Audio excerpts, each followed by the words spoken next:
You also have those celebrity environments where celebrities all get together, and there's so many of them, you know, in these wild parties.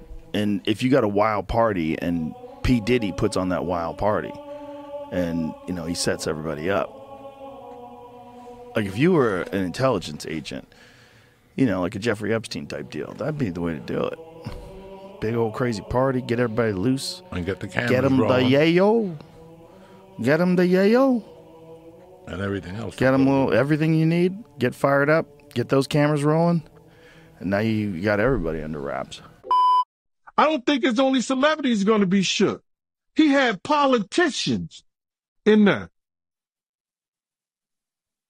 He had princes in there.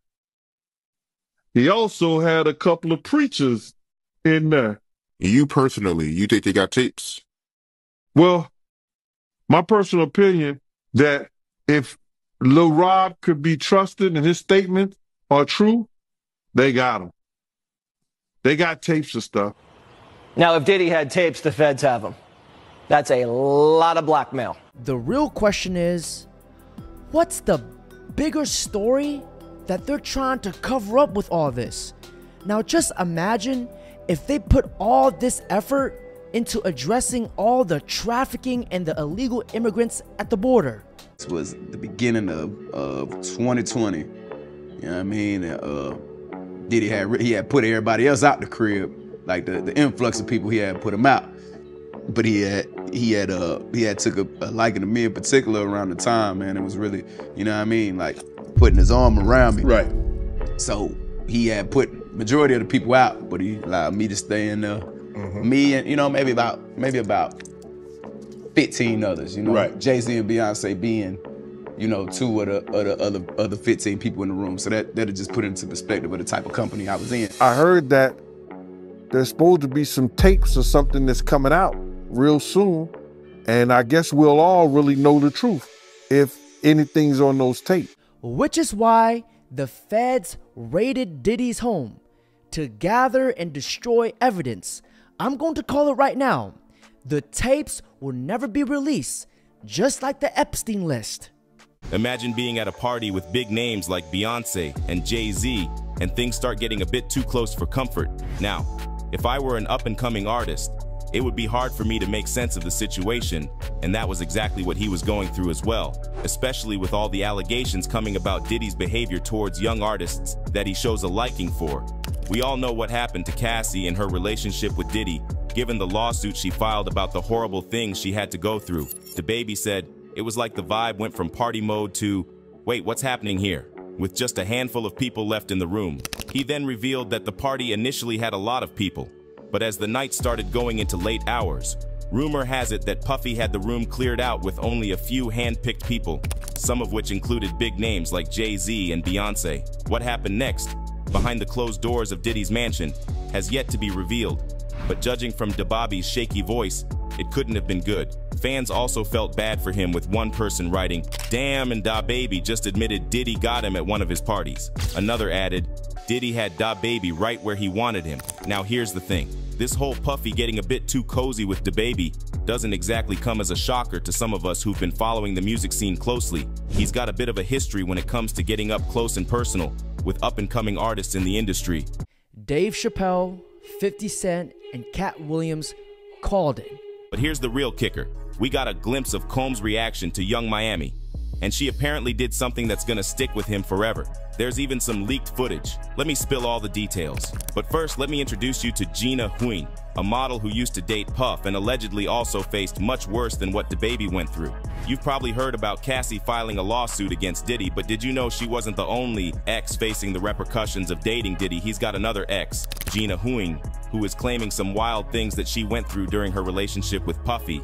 In a recent interview resurfacing from 2019, she talked about allegedly facing violence during their 5-year relationship. Gina, who reportedly dated the music mogul while he was in an on and off period with Cassie, claimed he went all out in one disturbing encounter. According to her, he allegedly severely injured her in an encounter that left her with damages to the head, stomach, and chest. Another time was when he caught her texting another man in Miami, and that's when it got really crazy.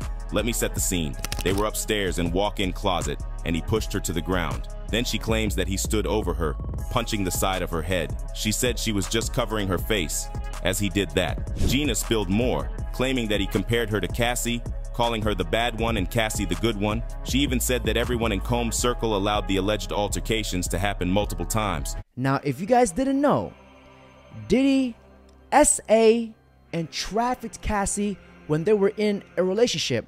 And when Diddy was asked about Cassie, this is what happened. Hey, what's up, Diddy? How you doing? Hey, is it true that Cassie's pregnant? Hey, take away from it. What's up, man? Are you looking good, Diddy, man? You getting buff, man. How was Pilates? You gotta take them. So, yeah, just jumping out on a motherfucker like that. Please, man. It's just like a mutual respect. Okay. I'm always cool with y'all. Okay, that's cool, man. All right. Hey, well, that's cool, man. Yeah, just everybody wanted to know about Cassie. They were happy for her about the pregnancy. So, all right, man. Well, good seeing you, Diddy, bro. Take care. You getting buff. How was Pilates? That has to be the most condescending shit I have ever heard. Don't call Diddy buff, or he's gonna take you shopping or ask him to party with you. He probably took all his bodyguards shopping. Diddy's the type of guy to call the press, then act annoyed. In a surprising turn of events, Gina spilled the beans that when she became pregnant with Diddy's child, he offered me $50,000 to get rid of it, but I turned it down because I just loved him, and I was like trying to prove that I wasn't the girl that wanted him for money. Okay. I just care about him, and I just wanted him to be nice to me.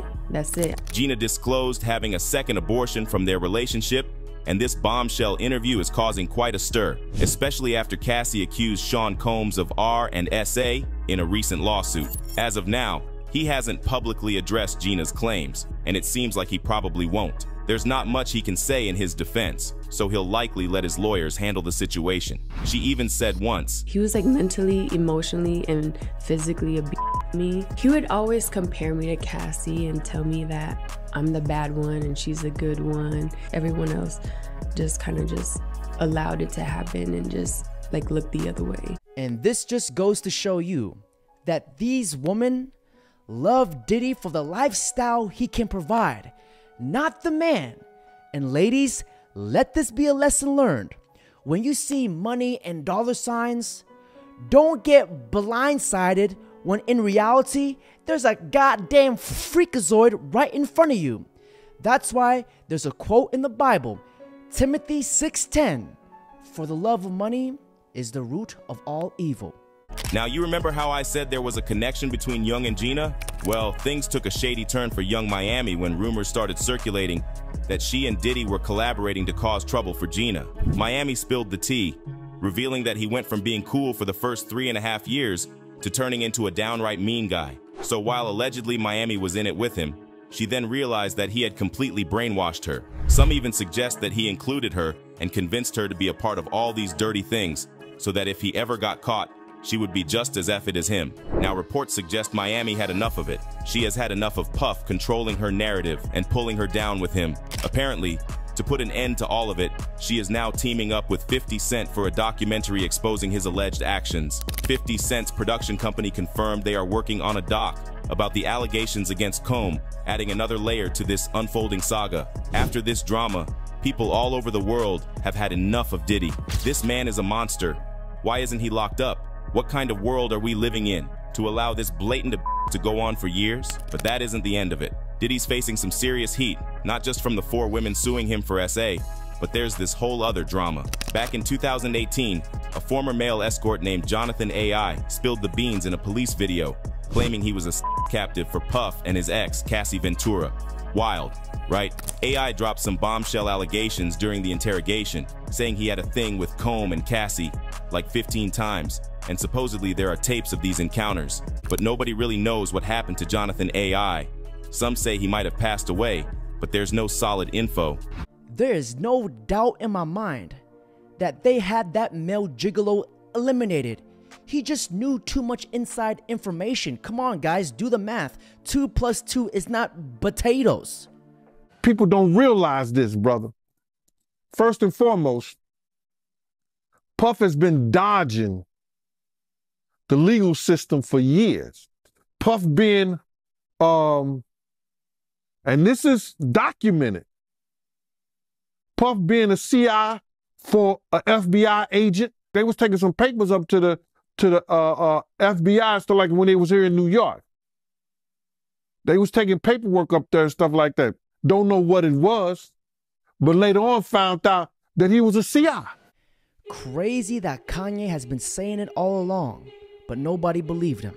Got no celebrity friends, because when I was on TV, on Instagram saying, I don't know where my child is, and the Kardashians kidnapped my daughter in public, and I didn't have the address of my child, none of these niggas that want to say something Travis now. Gave you the address, though, right? Travis gave me the address. Right. But as far as Meek Mills, Puff Daddy, whoever, none of these niggas, all you fake hard niggas, fuck you. Hold on. Okay. All you fake hard niggas, fuck you.